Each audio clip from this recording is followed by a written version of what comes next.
Okay, so now we're back and now we're going to look at reflections. So this graph looks totally different. I mean, I think we can agree this looks different than this. And if we imagine how it looks different, well, this flipped, right? This went, and our vertex went from being at the bottom to being at the top.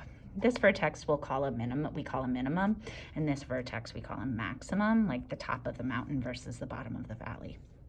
Okay, and so through exploration, what we come to find is that for this, to get it to flip, my x values don't change because of the symmetry, but my y values actually all flip sign, okay? So when we think about our parent function this time, we're gonna think of it as y equals negative x, okay? That negative is gonna get our function to flip. So then we think about, well, how did it move? We're still going from our vertex, and if we look at how it moved, well, I moved to the right 4, so I added 4, and then I went down 1, 2, 3. I went down 3. So when I write my my coordinate notation of my transformation, I have x plus 4, right? This is how I get back home. And then I have y minus 3, okay? Now, let's not forget that reflection, right? This is my translation, but my reflection is right here. And we can take care of that in the parent function. It's not a true parent function because it's not its most basic form, but it's pretty darn close. Okay, so then I go back and I look at this function, and where there's a y in my original, I'm now going to replace it with y plus 3. And where there's an x, I'm now going to replace it with x plus 4.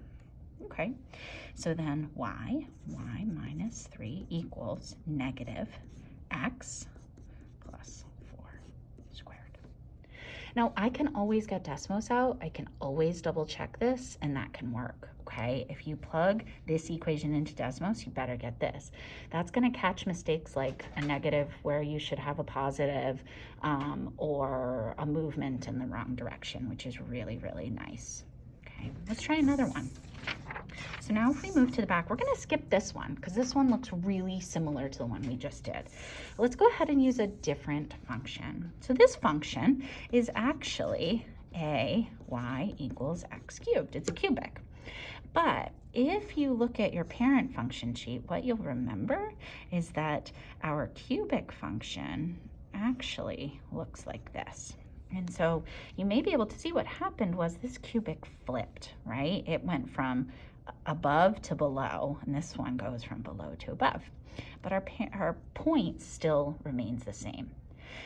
To get it to flip over my x-axis, we're going to get that negative x. And we can talk a little bit more about that next class, but we're going to get that negative x cubed instead, just like we got with the parabola. And so now I'm going to think about how do I get back home? And so to get back home, don't be fooled by this point. That's Desmos just giving us a point where it's crossing the y-axis. That point always comes where there's a flatten and shift of my sign, right? Up here I had a positive slope and then I kind of shift. Or actually, I'm sorry, that's not a positive slope, but it kind of flattens out. So that's where that is, and I want to get back home. So I would add 1, and then I go down, 1, 2, 3, 4. I go down 4. So just like the other ones, the only thing scary about this is a different function. So I have x plus 1, and then I have y minus 4.